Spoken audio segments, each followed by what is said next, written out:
Assalamu alaikum. Welcome to the Mad Mamluks. I'm Mahin and I'm here with my co-hosts, Sheikh Amr Saeed and Sim. And on today's show, we welcome live in studio Sister Aneesa Muthana. Sister Aneesa, welcome and thanks for coming through. Thank you for having me. Well, I knew you live in the South Burbs area, so not too far from me. About a 40-minute drive, I see. I hear you are a president of a manufacturing company, right? That's correct. Okay. What do you guys make? We manufacture machine parts. Okay, absolutely. I'm a quality engineer in a steel company. Awesome. So I go out to Indiana from same area from where you live, so it's cool to connect. But you're not here to talk about steel or machining or anything like that, Are you right? sure about that? Don't you want to make a business deal with her? I don't think she can afford me. Probably not. I don't think she can afford me. Because you know what? I'll tell you what. Recruiters call me a lot, and a lot of times there's these small. I work for a big company, like the largest steel company in the world, and wow, you narrowed it down.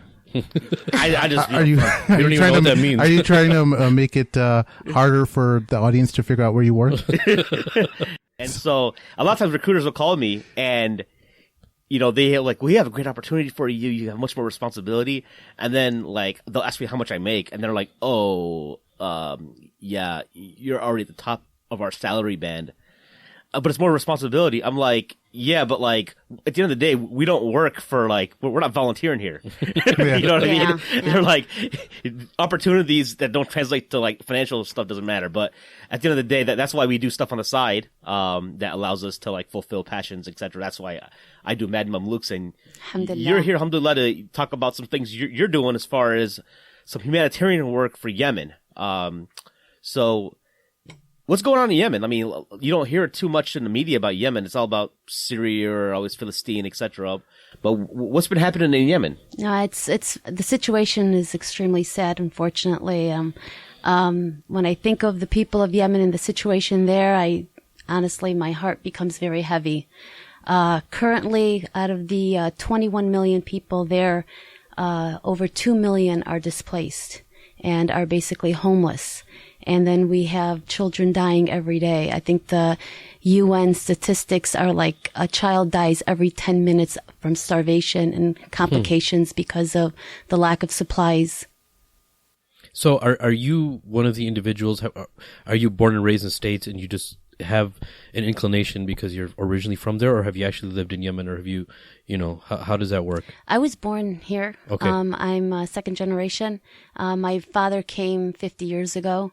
But we were exposed to Yemen. In all honesty, when I was a little girl, I wasn't sure where Yemen was or much about it.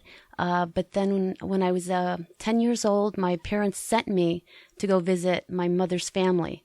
My grandfather and grandmother were both alive back then, and I stayed with them for about 6 months. And it was honestly the best time of my life. My whole childhood was all about, surviving in this country and working in family businesses and doing all of that. But when I was in Yemen, I felt like a little girl. I felt loved by my grandfather. Oh, so that's nice. You were there at a young age. That's awesome. Yes. That's very important. Yes. And I've heard similar things about Yemen. It's a very laid back environment. Like everything, I was listening to a show. There's an MIT professor that actually did a study where she used cell phone data to track the behaviors of everyday people in Yemen. Mm-hmm. And based upon when cell phones were active. So she's noticed, for example, that during Jum'ah, there wouldn't be as much cell phone activity. SubhanAllah. Right? Yeah, SubhanAllah. And everything, she actually mentioned, she's not a Muslim. She just said that everything in Yemen revolves around like Salah.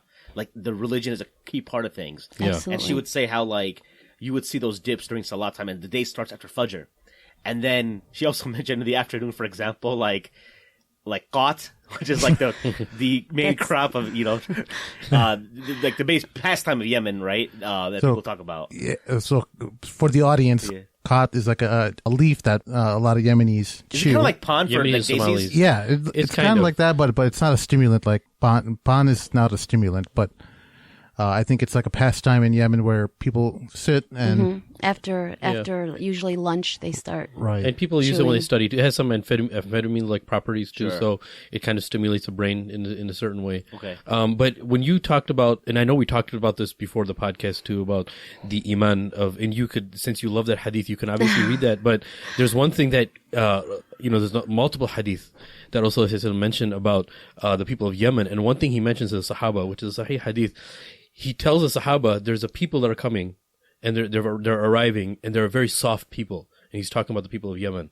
And he said, these people are very soft, and their iman is going to be different than your iman. And they're the first people that initiated the handshake. Meaning as far as deen is concerned, on a religious level. So, Rasulullah love that concept of brothers and sisters when they meet each other. The brothers, they shake each other's hands, and the sisters, they shake each other's hands. So, and that's something that became a manifestation of our iman, is how we greet each other with shaking the hand. Even though hugging is a part of the tradition, but Rasulullah preferred the handshake, right? Yeah. And that's what he told the Sahaba. So, and I know that you have this beautiful hadith, as what Imam Bukhari mentioned, of the people of Yemen too, right? Yeah, Abu Huraira actually. Pride and arrogance are characteristics of rural Bedouins, while calmness is found among the owners of sheep.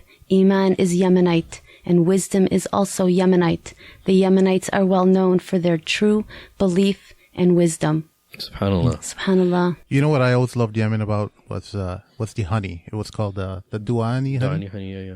Do you know about that? Yeah, the honey, it's very famous, and it's actually become very expensive to get. Yeah, it is. Supply and demand factor. It is considered the most expensive honey. I think I paid almost $40 for a bottle.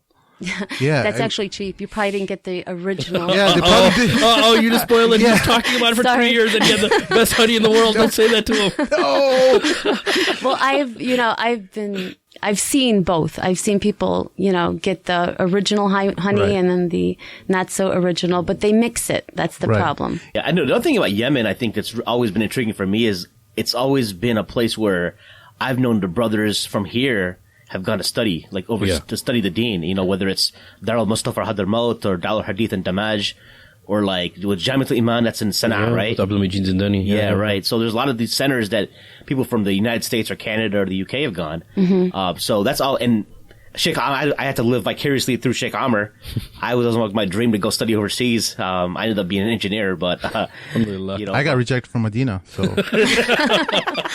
Great. Well, what are we going to do with this list, man? Fake honey and then getting rejected. dude, I got Poor rejected. guy.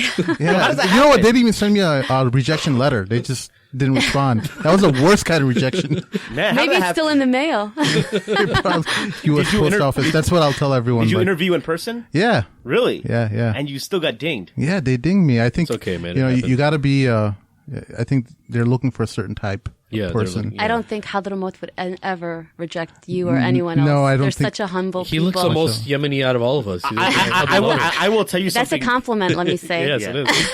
I will tell you something though about Dar al-Mustafa. Not the sidetrack. My Arabic teacher studied there, and what he told it sounds like a very rigorous.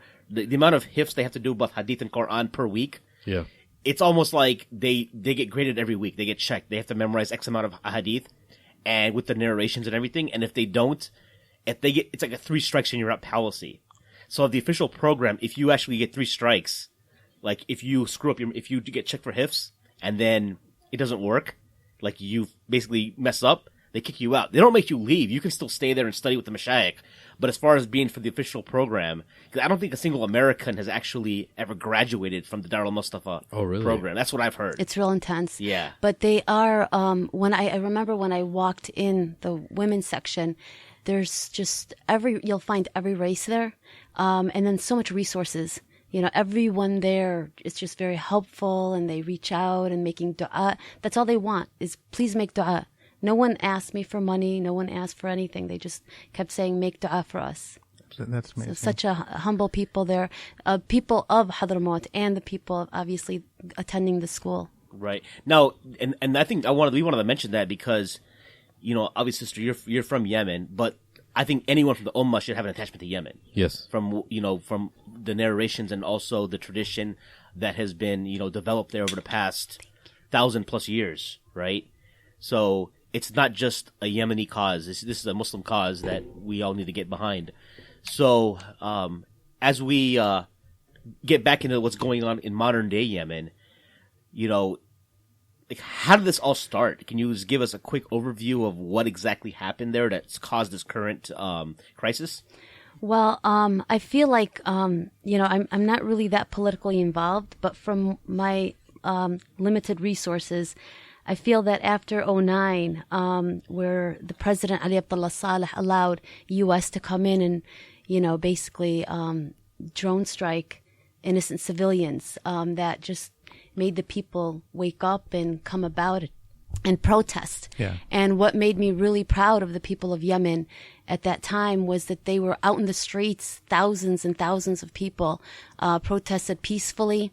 Tawakkul Karman, obviously she won the Nobel Peace Prize because of that and because of her involvement in that. Right. So the people of Yemen have a lot of, knives, and they're known for that. And then you have these literally thousands, tens of thousands of people in the streets protesting. Right. So I think and this is during the Arab Spring for our audience. Yeah. So Ali Abdullah Saleh was in power for around 33 years. Yeah. And he's one of these old school guys who doesn't, he's a dictator. Yeah, he won't deal with that, but let's hear the other side out. He's not in that business. He's gonna bring down an iron fist and try to shut that down, similar to what Bashar al-Assad did in Syria. So. Absolutely, and even though he's technically not the president, I feel like he plays a huge role in what's going on right now. Right. He's worked with the Saudis in the past, and then going back and forth between them, and then I guess going with the Houthis now and funding the Houthis against the people of Yemen. So it's really ugly and very political, and there's a lot of I feel like it's very complicated, and there's not just a right or wrong. And from that, them trying to revolt the government, we felt like the revolution was near. All of the Arab Spring countries, we felt like it's going to happen, and unfortunately, what came from that was this. Right. So it's really done the opposite. So for our listeners, when you hear Houthi, Houthis are a form of Shia called the Zaydi. Zaydi Shias are very similar to Sunni Shias, where they're so similar that they'll go to the same mosque and pray. And this is not necessarily a sectarian issue, even though there's some people trying to make that connection. But the Zaydis are sometimes being accused of taking help from Iran. And whereas the government is getting support from Saudi Arabia, right? And America. Right? Yeah. And so for the audience again, is that you imagine a big chessboard, the Middle East, and on one side you have Iran and you have Saudi Arabia, and their main benefactors are, on Saudi Arabia is the United States, and on Iran it's usually Russia or China. One of these superpowers is helping or funneling them money. And right now it seems like there's like a fight to control influence in the region through these two countries. So there is this proxy war that's being fought, right? And we know that the Houthis have control over the north right now. So if it isn't a sectarian, if it isn't a Shia Sunni thing, and I'm just asking a question just so we can clarify this for listeners too, many may believe, and maybe it is, that it's like the Alawis and the Sunnis in Syria, and they draw that exact parallel to the Houthis to the Sunnis in Yemen. Is it exactly like that now? Because it's made that way now. It's the Houthis are basically fighting the Sunnis in a way. That's how they make it out to be. Right? Going back in Yemen, Jews are in Yemen. Yes. Shias are in Yemen. Yes. Sunnis are in Yemen. Yes. They've lived together for a long time. For many, many years in peace, and they've loved each other. They've helped each other. So I don't believe that it's the Yemeni people. I believe that it's the outsiders coming in and causing this corruption. I see. I truly believe that it's Saudi Arabia and Iran. Right. That's my personal opinion. I feel like they're feeding it, and the United States supplying the weapons, supplying the drones, even the intelligence is driving all of this. Right. And that's what's really heartbreaking, because, even, years ago, the Houthis are like less than 1%. I think they're like 0.1% of the population. How can they do so much damage? Yeah. Right. It's impossible. Yeah. It has to be the outsiders. Right. So, I remember seeing a YouTube video when this all started and when it was really getting ugly, and it was of a Yemeni, actually from Yafet, from the village that we're from. And he started crying in the video saying, I used to love the Jew Yemeni. I used to love the Houthis. I used to love, my fellow Sunni, Shia, Yehud. We're Yemenis. We love each other. We don't do this to each other. Why is this happening? And he was so frustrated. And this was like a manly man. This wasn't like any, guy that was like on the verge of crying. He started off really strong. And then when he started, he broke down and it became viral. And I remember watching that. And that was, I feel like, every Yemeni's voice, whether they want to admit it now or not. I think there's so much corruption and so much people influencing us that we've kind of sold each other out. But I think in the end, the true colors will show. And I feel like with Allah's help, Ya Rab, that Saudi and Iran's influence will be removed from Yemen. We try to do our best in this podcast to, show both sides. We talk about Bashar Assad being an evil man and whatnot, but we also have to point out that Saudi Arabia is no angel in this respect either. That they are doing the same kind of bombing that Syrian leader Bashar Assad has done on the hospitals and whatnot. They're bombing hospitals in Yemen. Yeah. Have you schools, hospitals? Right. The hospitals right now, there's less than a third of what they were, and they need them now more than ever. Right. Children are dying. There was a specific child that died. Her name was Esma Intaiz, that died because after the bomb hit her, they were at the well collecting water. I think there were like 7 children that died, that were killed from the bombing, and she survived after having surgery. But then they couldn't provide her oxygen.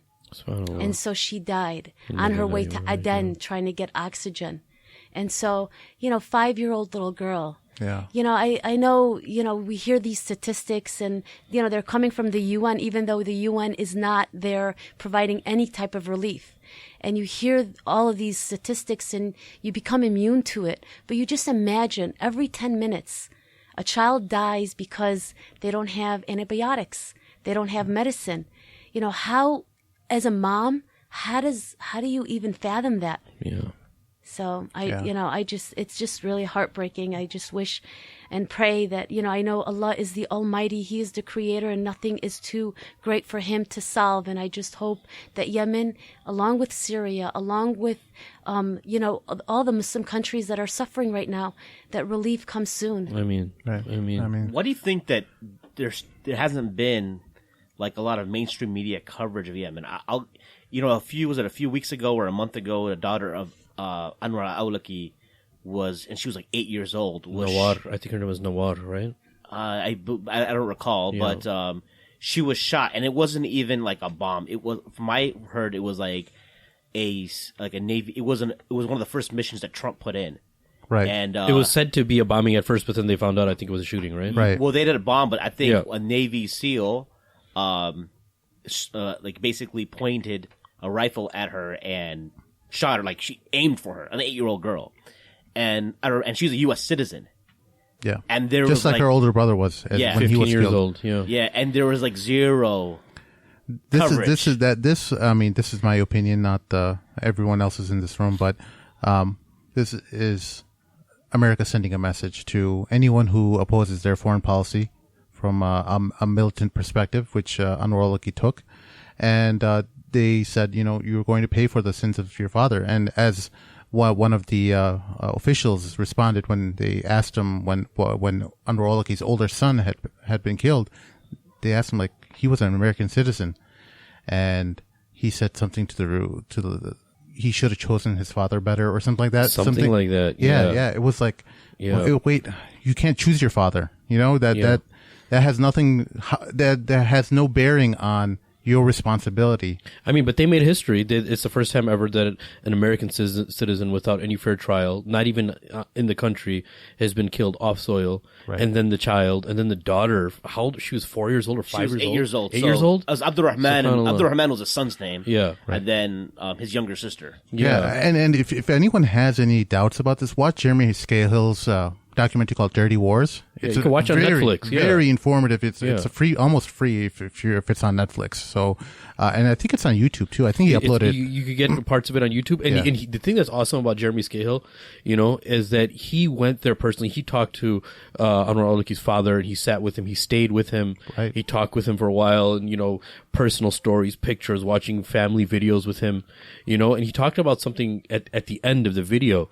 I don't mean to spoil it for anybody, but he said something to the extent of the only sense that it can make is that, it's not only sending a message like you said, but the even slight possibility that he may become like his father. Right. And that's something that is just, you're willing to, kill an American citizen, forget about American citizen, just a human being, just on maybe some potential thing that has no grounding whatsoever. Yeah. Right. Which is very scary, which, kind of leads us into the... And this isn't like a conspiracy theory journalist. I know not everyone's on the same level of knowing who's a journalist and who's not. Jeremy Scahill's a very well-respected journalist. He's right now he's working for The Intercept, I think along with Glenn Greenwald and other respected journalists. So he's no pushover, and he's the in my mind, he's the benchmark of the best journalism in the world. War journalists? Oh, yeah. Oh, yeah.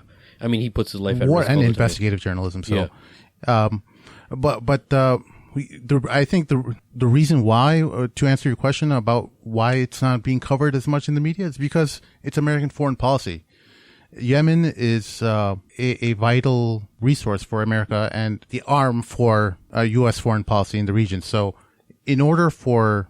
But somebody, the dilemma that I think us and most listeners, you can continue after this, is that Yemen is considered to be the poorest of the Arab countries, right? Yeah, right. it is. So what benefit does America and Saudi have of going there? And obviously, I think it's been over almost 2 million people that have been killed there now in 8 years after $110 billion have been given by America to Saudi. Right. I think against Yemen. Well, there's always been tension between Saudi and Yemen. Okay. And I feel like Saudi is there teaching Yemen a lesson. And also you have to realize that the port of Aden is very valuable to everyone. And that was a form of a huge income. Just the fish from that area is just uncomparable to anywhere else. Right. And then, everywhere around the world, that's where they port. To go to Africa, to go to the Middle East. And so that's a very common port. So I feel like Iran and Saudi Arabia are fighting over control of that. I think that's one part of it. Right. And it's the land of the Haramain too. Yeah, subhanAllah. I mean, what type of shame, It's shameful. It really is. It's embarrassing. To me, as a Muslim in this country, explaining that to a non-Muslim, you don't hear that anywhere. Yeah. It really is embarrassing. It is embarrassing. And that's how embarrassing it is when you leave your iman. When you leave your Islam, it will cause you to, the hadith of Rasulullah is, as far as hayat, if you don't have hayat, just do whatever you want. If you don't have any shame, then do whatever you want. So when us as believers, and this is just something that we should pay attention to, is that Allah subhanahu wa ta'ala has given us something very valuable, which is a unwavering and a very stable belief in himself subhanahu wa ta'ala. But if you leave that, he'll put you in a situation where you will be worse than cattle, as he mentions in the Quran, right? And that's what we see. We wouldn't see any human doing this to any other human being, right? And these are individuals that are living in the land where Rasulullah got his first revelation and all of his revelation, right? And claim to be from the same ummah. And they're attacking a very beloved people to Rasulullah, right? Yeah. Well, Yemen was already a poor country as it is, for many years. My whole life, I've always known that Yemen was a poor country, but they didn't behave poor. One of my fondest memories of my grandfather, there were about 7 of us in the house. And during lunchtime, we would have a half of a chicken with some rice and potatoes. That was our lunch. And every day he would walk and take me and my little sister out for our daily walk. Okay, and he'd take us on the bus. And on the way, there was a path that he would always take, and he would see a Somalia mother. And she would be breastfeeding her child, and her, obviously there was nothing for her to give her child. And every day he would give her a shilling. And I would look What's at a a shilling. I'm sorry. It's equivalent at the time to maybe, I would say a quarter. Okay. But at the time, it was more valuable than a quarter is today. And this was 37 years ago. Don't do the math because then you'll figure out my age. But anyway, he every day he would give her a shilling. So one day, I'm 10 years old and I'm thinking to myself, we're poor. Like, you guys are poor. I came from America. I wasn't poor. But you guys are poor. So why are you giving her a shilling every day? And he looked at me. He's like, who's poor? Allahu Akbar.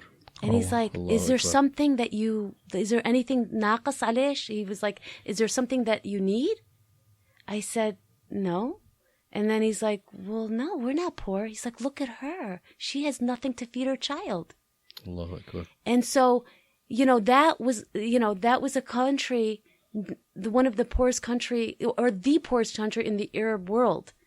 And that's the mentality. And that was the mentality till recently, until now that they're forced to beg. Yeah. But yeah, I just, I'm always very humbled by the people of Yemen that live there, and how humble they are, and how hospitable they are. Yeah. I think it's really important to mention that is a part of the history. Historically speaking, Sim, you might know the answer to this. I thought Yemen was technically part of the Arabian Peninsula, right? No? Yeah, it is. So, when the kingdom of Saudi Arabia was established, how did the border, was that part of the whole World War, how the British and the European powers divvied up Arab lands? Right. Is that kind of how Yemen started? So I think the British controlled Yemen until 60... The south part. Yeah, the south part. Uh-huh. And the Ottomans had the northern part earlier on. So, and it was always in contention. There was always some back and forth throughout history. But I think... In between the north and the south? Yeah. Okay. Well, the north and the south, it wasn't their choice to be separate countries. Right. It was because of that they became separate. Right. But then they became united in one country after the war, I believe, in 1990. Right. And then there was another war in 94, but they still became one Yemen. So, we always hear about the Houthis talking about that they didn't get enough rights. What are they talking about? That was always one of my question marks in my head when they were sitting down to negotiate with the government, right? Mm-hmm. The government that's backed by Saudi Arabia. What exactly were they looking for in terms of more rights? Well, I feel like the Houthis speak up for everyone else, because if you ask anyone in Yemen, they don't feel like they have their rights. Especially the Southerners.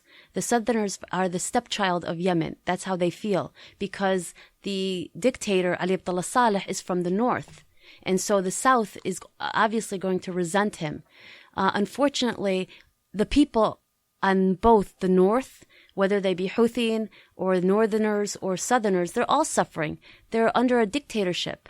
So it's just that I'm feeling my pain, but I'm not feeling yours. Right. And so that's really what it is.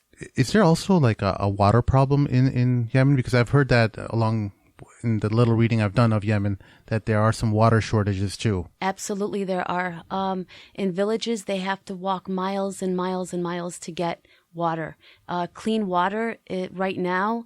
I don't know what the statistics are, but it's more valuable than food. Right. It's clean water is almost impossible to find, especially in the rural areas and the villages. Isn't there a hadith about the wells of Yemen? I think there was a hadith about two fronts opening up in the Ummah, two battle fronts opening up. The Prophet said that there's a front that'll open up in Sham, and a battlefront, by the way, and another front that will open up in Yemen. And the Prophet recommended going to Sham, but if you can't go to Sham, go to Yemen and drink from its wells. So I thought that was interesting that the Prophet mentioned the wells of Yemen in that hadith. I don't know if there was anything more to that. If you knew anything. No, unfortunately, no. I No. don't. So, but anyway, it's indicating something related to water. And right now there are two fronts that have opened up in the Ummah. Right now there is, without a doubt, no one can ever argue otherwise that there is a front opened up in Yemen and in Syria, Sham, essentially. Subhanallah, when you bring up the fact of the well, when my grandfather, my mom's father, was alive and my mother was a little girl, there was an area in their small village and they called it Mahdar al-Kalba. And what it meant is that a dog died of thirst in this area, all right? And so my grandfather said, in that specific spot, there's water.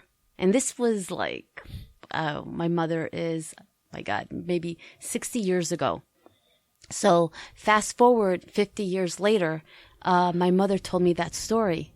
And so we, my mother and I, and it turned out to be in the land of my grandfather, my father's land. And we dug a well, and that well is now helping the people in that village in the name of both my grandfathers. But yeah, water is a huge shortage in the country, in every area of Yemen. And it seems like... Oh, wait, I had a correction to make. Yeah. There were, in that hadith, there was three fronts. There was Iraq and Yemen Sham and Yemen. And to what context the Prophet is talking about, Allahu Alam, whether it's going to there to provide, humanitarian aid and whatnot.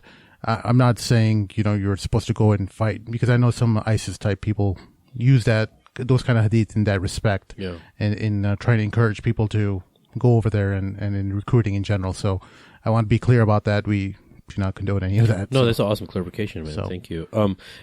So it seems like yourself and your family, you had kind of a spirit of humanitarian spirit from kind of like a young age, based on what your grandfather told you about the Somalian Absolutely. lady. So would you say that's what kind of had the effect on yourself as far as humanitarian work is? Absolutely. My grandfather was a great man, Allah yarhamah, and he absolutely encouraged that. And even my father and he's always done well things, and he's done also another well in our same village.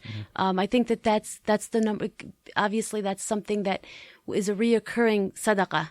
And so you want to do that when you can, and especially when you go visit and you come from a land of America and you see how they struggle to find water, clean water to drink. And not even just clean water to drink, just water to bathe and to feed their crops, to water their crops and do their normal things with what they need water from. So it's really sad when you visit there and you see that. And if I can't imagine going there and not helping. Like, how could you? Coming from, being born and raised and being from the land of opportunity and going to a country of poverty, whether it be Yemen or elsewhere. Yeah. So right now, are you doing anything formally for Yemen, or I understand you mentioned something about Islamic Relief? Yes, Islamic Relief. It's actually DePaul University is having an event, and it's going to be March 7th around 6:00. That's I think a week from Tuesday, right? That is correct. It's actually Heart for Humanity, and it's part of Mass Youth, and they've chosen Islamic Relief to be their non-NGOs to basically collect the money to send to Yemen. And I've been working with Islamic Relief since the very beginning of their aid in Yemen. So I'm a big fan. If I'm not mistaken, you were actually a delegation. You're actually leading the delegation or led the delegation for Yemen through Islamic Relief, right? I was one of them. It was back in 2009. We threw a fundraising dinner here in Chicago and collected over $100,000 for Hadramaut at that time because of the flooding. And so just because it's amana, one of my conditions when I did things like that would be, and because it's also Yemen and it's somewhere I can easily go to, I wanted to go see where the money was. And so I went to Hadramaut. I was very blessed to visit there. As a Yemeni, I never went to Hadramaut. So you weren't one of those individuals that sent it over somehow. You actually physically went there. to make sure everything got yes. dispersed properly. And how was that? How was that experience? It must have been pretty surreal, right? It's, you know what, when I thought I knew Yemen, and then I went to Hadramaut, and I was like, wow, this is amazing. And that's when I saw the madrasa and how humble those people are, even more so than I would say the average Yemeni. It's unfortunately they're going through hardships as well. And, but yeah, we saw firsthand that, the rebuilding that they've done, and also the wells that they've, funded, the equipment that they've built and they purchased, with that money and more from their own. And that's what I really love about the Yemeni community, there, is that they don't just rely on money. They will go out and work. It's not like they're going to go hire a contractor to do the work. They take the money to use that for supplies, and then the labor comes from them within. They don't pay for labor. So that was very honorable of them as well. So it was a beautiful experience. I got to see Hadramaut, and I got to see other areas of need. I was in Sana'a for a long period of time, and I saw a lot of orphans and camps that they funded for orphans and children with cerebral palsy, children, with a lot of severe mental retardation. Just, you see that. You see that, the money does go there. You meet the families. You see what they've done with the money. And what parts of Yemen are in most need of resources and help? I understand it's a war. There's probably a huge list. Unfortunately, it's probably a huge list. But you mentioned Hadramaut, and Hadramaut is like in the eastern or central, right? It is more towards the south, I would say. Okay. It's in the south. It's in part of the southern Yemen. Okay. But it's also, I would say, Ta'iz right now is, that's the third largest city in Yemen, after Aden. And that's, they're in dire need. I would say Aden, Sana'a, all of the above. I don't think that there's anywhere you can go. And I would also say that the small villages that no one hears about, when you drive through one town to the other, I like to drive through the cities and not take airplanes, and just so we can stop and see and visit. So just to be clear, Aden is a port city. Yes. And so that's also been rocked by war, or? Oh, yes. Okay. Yes. There's been a lot of damage there as well. I'm pretty sure it affects the way the whole fishing industry too. Then I think that area right there was hit so hard that they had cranes that would load and unload supplies that no longer works. That if the ship doesn't come with its own crane, they're unable to unload the crates. Wow. Compliments of Saudi Arabia. Yeah. Yeah. Wow. So when you said, this is really interesting, you don't like to take planes, you like to drive. Yes. And is it just not planned? It's like you just be with your crew and be like, let's stop right here, let's take a look and just talk to the people. Is it kind of like that? Well, we went in several cars, and we pretty much traveled together. But I just love to stop, and especially when you see these women that are, older than my mother, walking and having, wood on their backs or water on their heads and in the sun. And this is not, 80 degrees. This is maybe close to 100-degree weather, and just fragile, really small women, but very strong in spirit and strong. They could probably knock me down. And how can you not stop? Yeah, how can you not stop and just say salam and, give them anything, it's something, a small token or food or water or something. But yeah, that's our tradition. I think that, it's not just me. I feel like most of the people that we call ourselves muhajirin, the people that go outside, our roots and make money and go back, you go back to give. And that's important to many people, I feel. When was the last time you went to Yemen? Or? The last time I went was back in 2000 and I believe 2013. Yeah. And have you traveled since then, or have gone on to any other humanitarian missions with Islamic Relief? I've been the local one that I've been to is Flint, Michigan. Okay. Since, but I haven't been to Yemen on a humanitarian through an organization. Right. But I don't necessarily have to go through Islamic Relief to, to see and to help. What made you take that extra step in 2013 that you decided like, hey, I have to go there and do something? Well, I go there I try to go regularly because I consider it my second home, or, my homeland. I'm an American citizen. Right. Born and raised in this country. This is my home. Owns a monster company, mashallah. Alhamdulillah, alhamdulillah. And then there's Yemen, and that's my home too. And I built a home in the village that my grandparents lived in. My great grandparents. My dad would hit me right now. Grandparents, what are you talking about?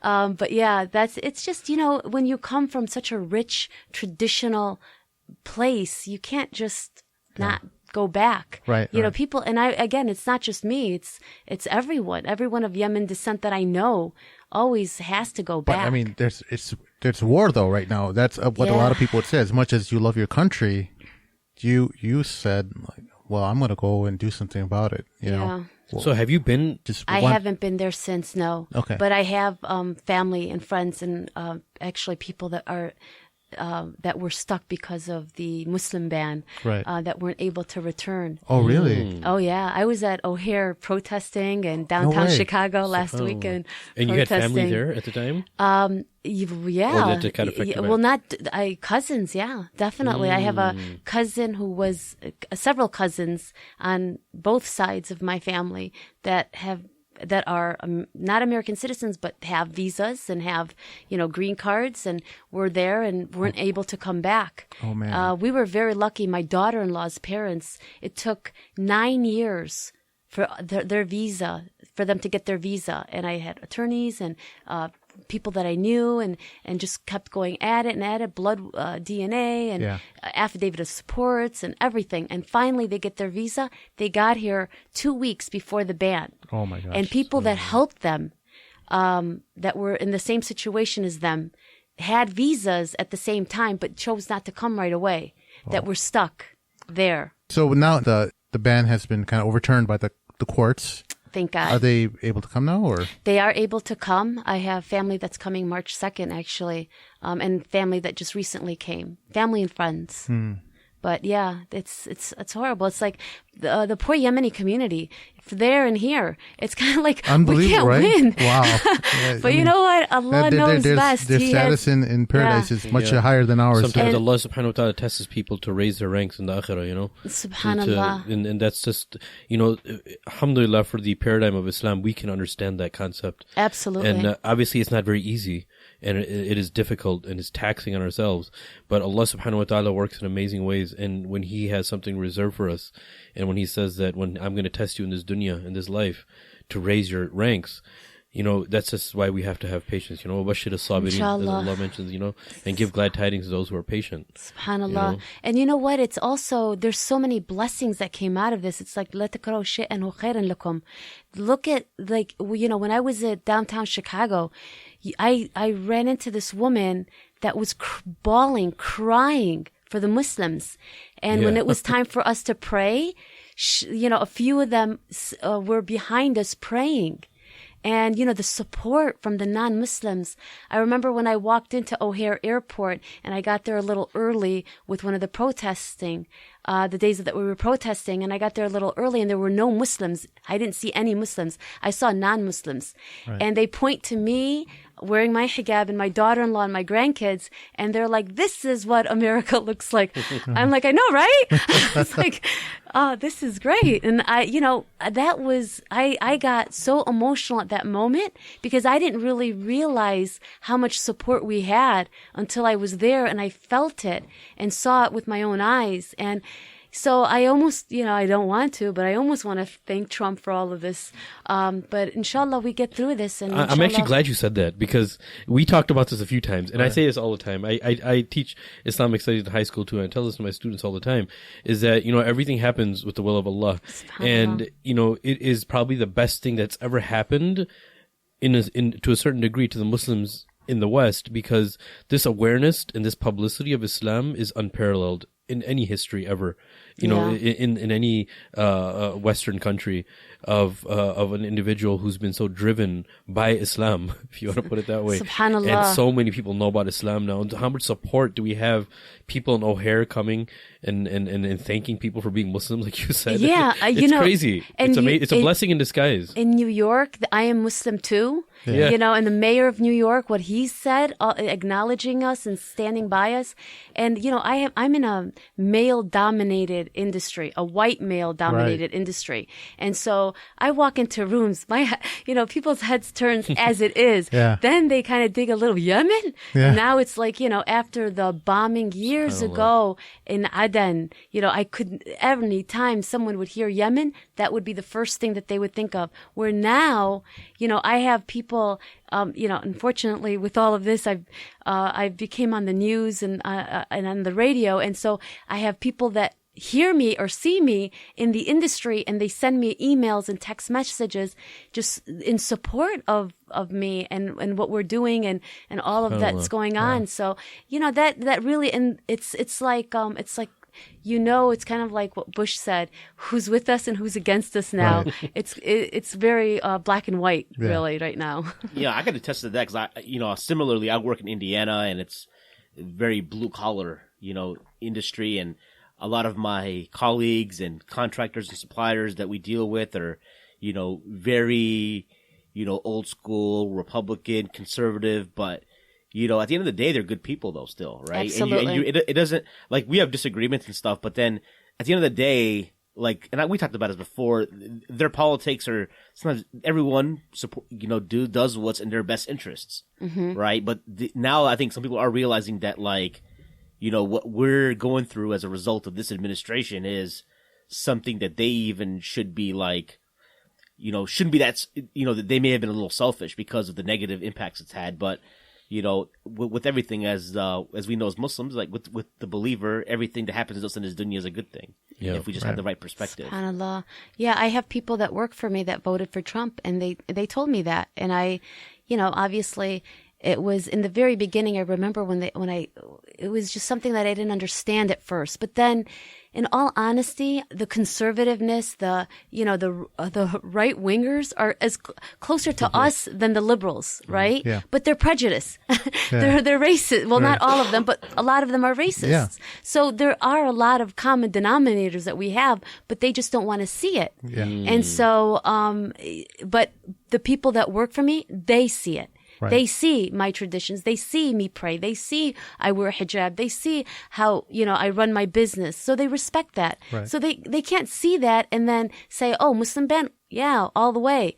They understand what Muslims are. They understand who we are. So you can still have people that were pro-Trump and voted for Trump, but aren't anti-Muslim. Yeah, exactly. So it's not black and white. We've been talking about that, and people called us alt-right Muslims because we somehow trying to explain to people that just because people are supporting Trump doesn't mean that they all hate Muslims. It's not a one-size-fits-all for everyone, you know?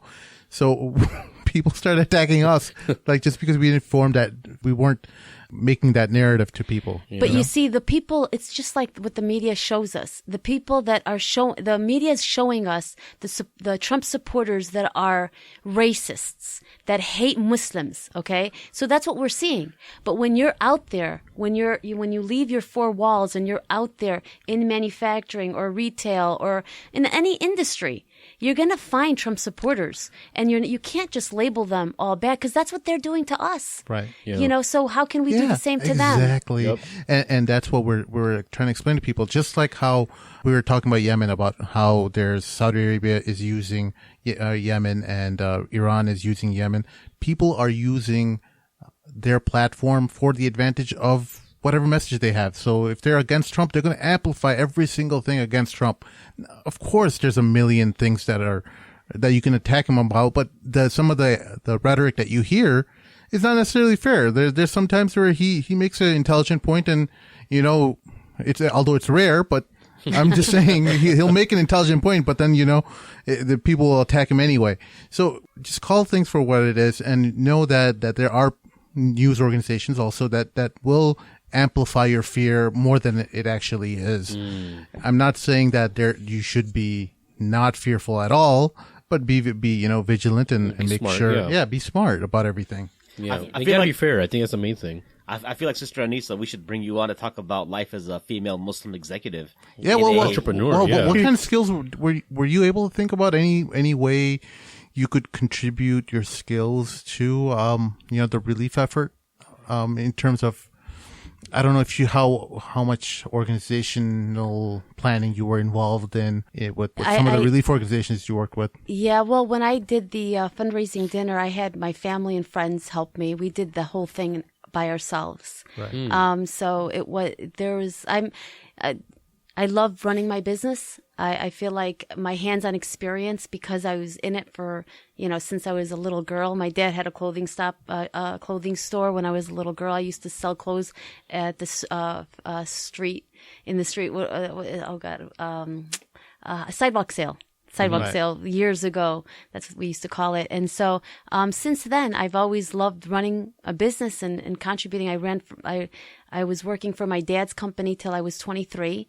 And then, when I was 23 years old, 24 years ago, I became partners with my uncle. Yeah. And so this is how a pioneer was. And my uncle's been a silent partner ever since. He's given me, the amana. And the responsibility to run the business. So, alhamdulillah, manufacturing isn't what it was in the 90s. Every day we lose business to China. And that was actually one of the pros of having Trump as president, like maybe the only one that I could think of. Yeah, Mahin was Oh my God, we have a Trump supporter, guys. But then I don't know, because it doesn't seem that's even going to. Yeah, Mahin was just spraying Samsung everywhere. Mahin actually voted for Trump. No, that's a joke. People are taking that seriously now. I was very happy with the whole, because Chinese dumping of steel is something that's very near and dear to my heart. The import dumping. So, but I haven't seen anything, but a lot of the industry has picked up as a result. But before we wrap up, Sister Aneesa, what message do you have for the Muslims in specifically America, but in general the English speaking world? The UK, Australia, Canada, and our listeners, regarding what's going on in Yemen and how they can, what their responsibility should be. Well, I think just going back to the Rasul Sallallahu Alaihi Wasallam, and I think one of the most common hadiths is you do not truly believe until you love for your brother what you love for yourself.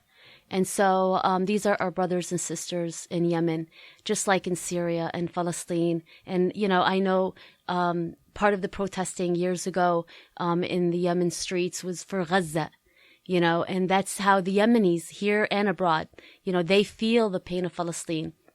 And when there's protests for Palestine, we're out there with them.